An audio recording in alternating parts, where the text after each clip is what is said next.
What is up, everyone? I'm Ryan Van Ornum, and this is Scaling Up Success podcast. Today, I have one of my very good friends, Frank Sinclair of Dream Again Business Consulting, and super excited to have him on today.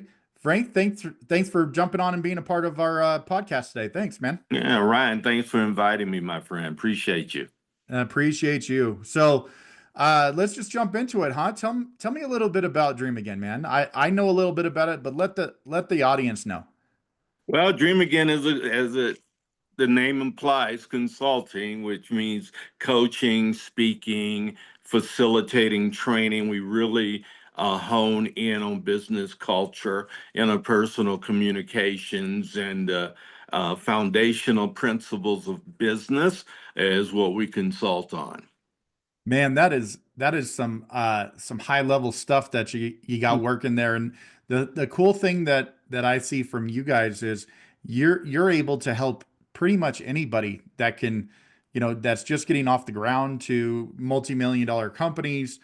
I love that you you're kind of like a chameleon that you can help anyone and change that shape to fit their needs. Well, you know what? Yeah, I appreciate you saying that, and I know it was meant in the very best possible way. It was But not trying to be negative at all. no, that's not who you are. So I didn't take it that way. But I think when people are told that they can help anyone, typically that means they can help no one.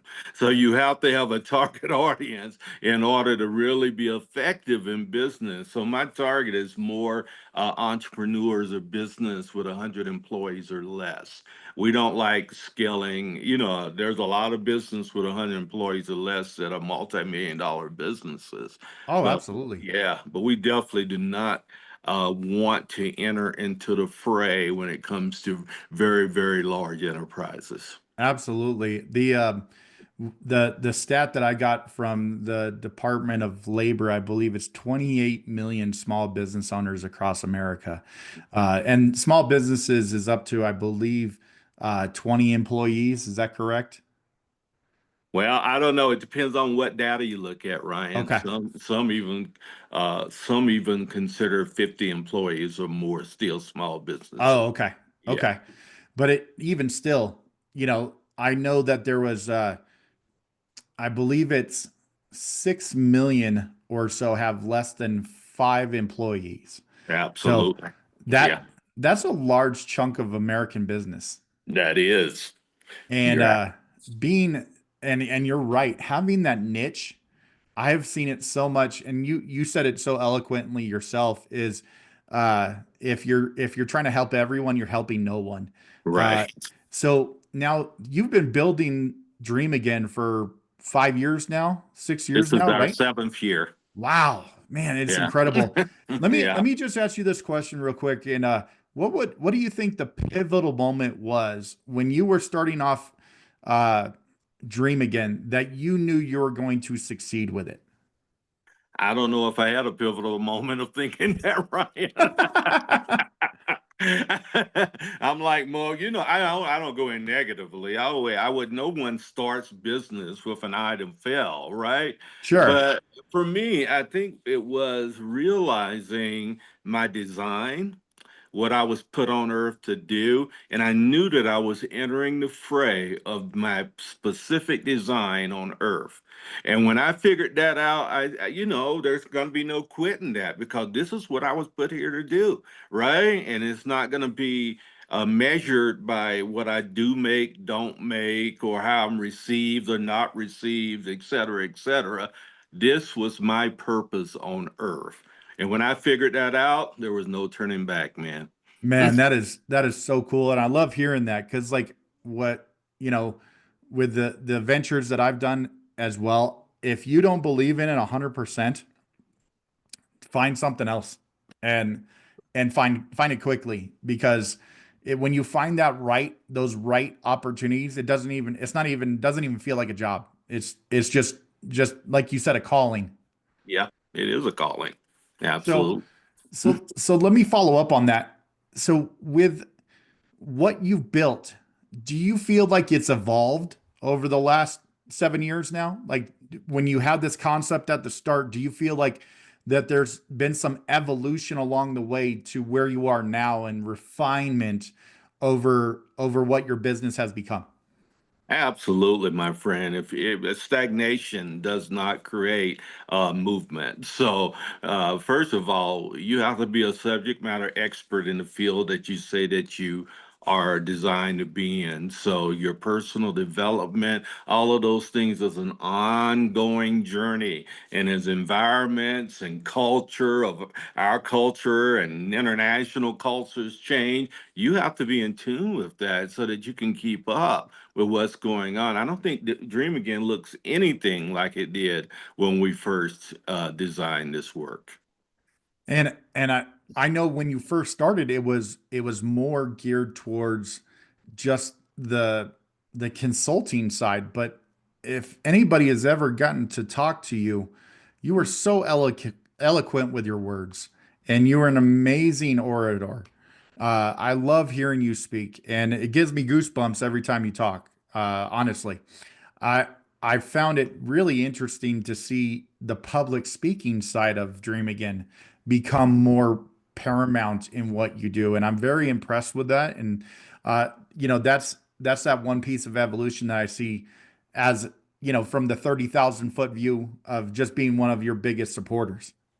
No, thank you. I appreciate you saying that. You know, I won my first speech award, Ryan, when I was 21 years old Oh man. at leadership school in the Air Force. So I knew even in high school that I was designed to present, to inspire people with the words and being able. So I've been a student of that all my life, and now I do 25 to 30 keynotes every year.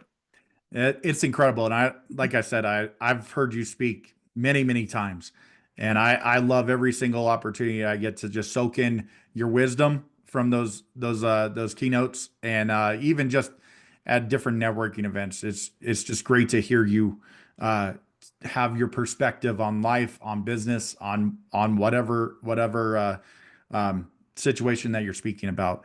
How do you, as you've grown, how do you deal with the challenges of scaling your business along the way? Because for some small business owners, it's easy to pivot, but they're consistently pivoting so that they're just spinning around in circles. Right. Yeah, you're absolutely right. For me, scaling means that the creative side. We were all see we get mixed up in business and in life. We think that creatives are only people that draw and sing and do all of those type things, but every human was designed to create. So I am always looking for ways to create the next whatever that we're going to have in business, just like the vodcast now that reaches about 50,000 people a week on the vodcast that we do, and et cetera. What are ways that we can reach humanity with a goal of infusing hope and encouragement into the world? That's our vision. That's our mission. So there's so many things that come up in the midst of that. Always people centric and always trying to keep it before people in a very positive way. Man, that's fantastic. So give as we go along, give a quick shout out for your vodcast. Yeah, Lisa Sennett is my partner in the podcast Ram. It's called the Be Encouraged Show with Frank and Lisa on every Monday, 2 hours of organic conversation with incredible human beings locally within the Pikes Peak region right now. Anyway, where we had over 424 guests last year. Man, Uh, yeah, yeah, talking about how who they are, what they do, and how that creates encouragement and hope in community. man, that's fantastic. And I've been a supporter of yours, since the get. So full disclosure, I support I'm one of the sponsors for that as well. And I love being a part of what you guys do. So uh is there what's one of the biggest things that you're most proud about with Dream Again or Be Encouraged, your community? Give me something that brings you the most pride. Well, I don't know if the most pride. I'm equally proud of all the work that we do. I really am. I'm proud that hopefully we're inspiring people forward, that I get an opportunity to make some kind of impact in someone else's life, just like they do in mine. But this recent year, we started the Free Hug campaign that I am so stoked about, man. We go out in front of the courthouse, we pop up all around the region and just give free hugs to people because we live in such a turbulent, negative, and a time in the world where people are depressed and all kinds of things that are going on. So we are creating space where the medicinal value of hug comes to the fore. Man, I love that. Hey, this kind of, I don't want to go on too much of a tangent, but do you feel like because information is at people's fingertips with social media, with their phone, with whatever it is, do you really feel like the world is worse now than it was, say, like during the civil rights movements, during, like the 1800s with slavery? Or is it just more accessible that they can take in the negativity? I think it's just more accessible. I think, as long as we've had humanity, it's been jacked up. You know what I Agreed. mean? Agreed. I don't have to look any further than the mirror to realize that humanity is jacked up, right? So Right. yeah, it's just different. It Right. is. And that's why when we try to frame periods in time in history as worse or better, it simply isn't fair because it's too Right. different. It's too Yeah. different. Yeah, so there's so many great things that social media brings to the fore. And because it's in humans' hands, there's so many negative things that it brings. I've experienced, been had my account ripped off, been sued because of people got money stolen from them, and when it wasn't even me, et cetera, et cetera. That's humanity, dude. Yeah. And Yeah. we're never going to stop the negativity of humanity. It's just who we are. No, and I totally understand that. I just find it that everybody's perspective is different, and I just like hearing like how people take a look at what humanity is right now. Yeah, yeah, I'm just choosing to look at the positive side of humanity.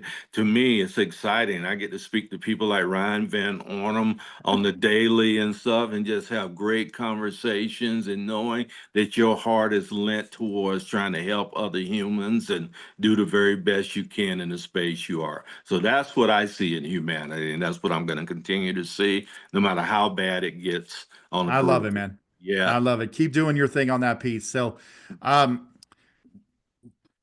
switching back a little bit to dream again, what strategies or habits have been critical for you to be successful in the everyday grind?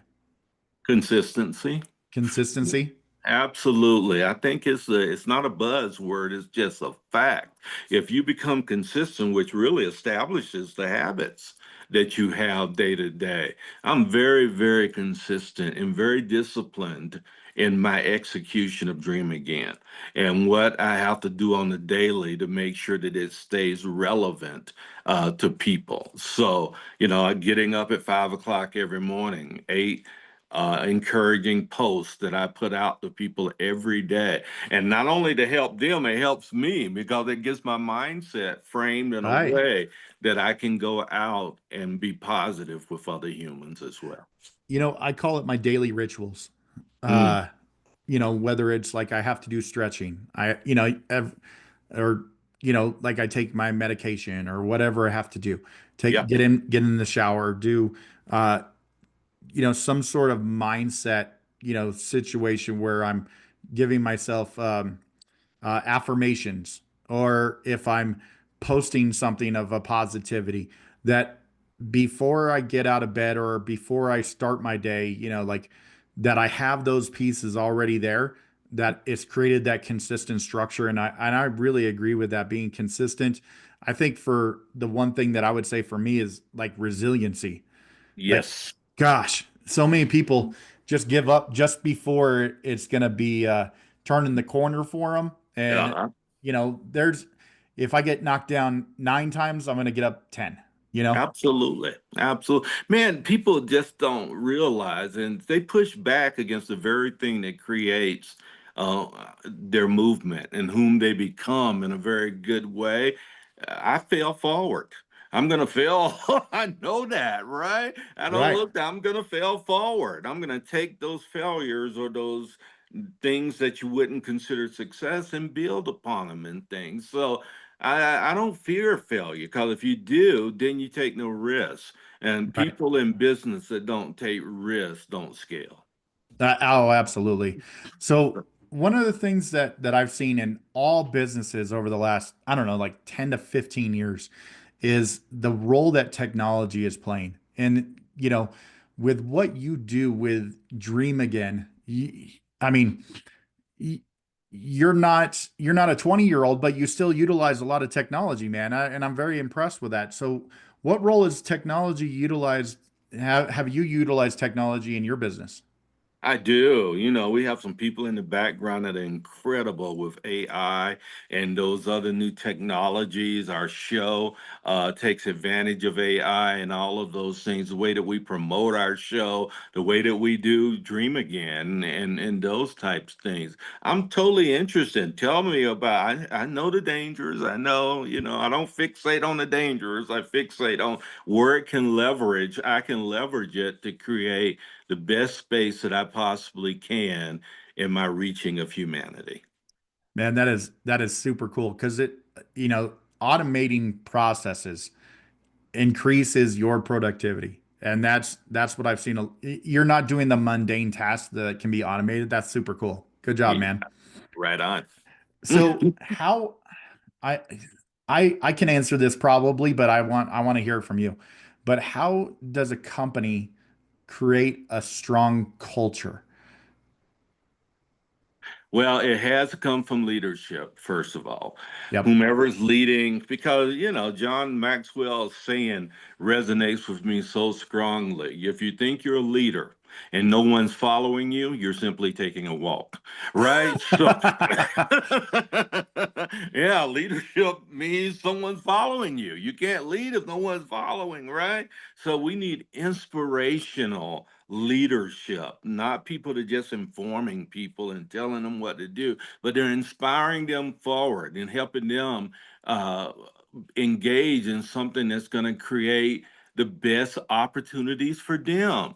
You need to train people up that they can go somewhere else, but you need to have a culture that they won't want to.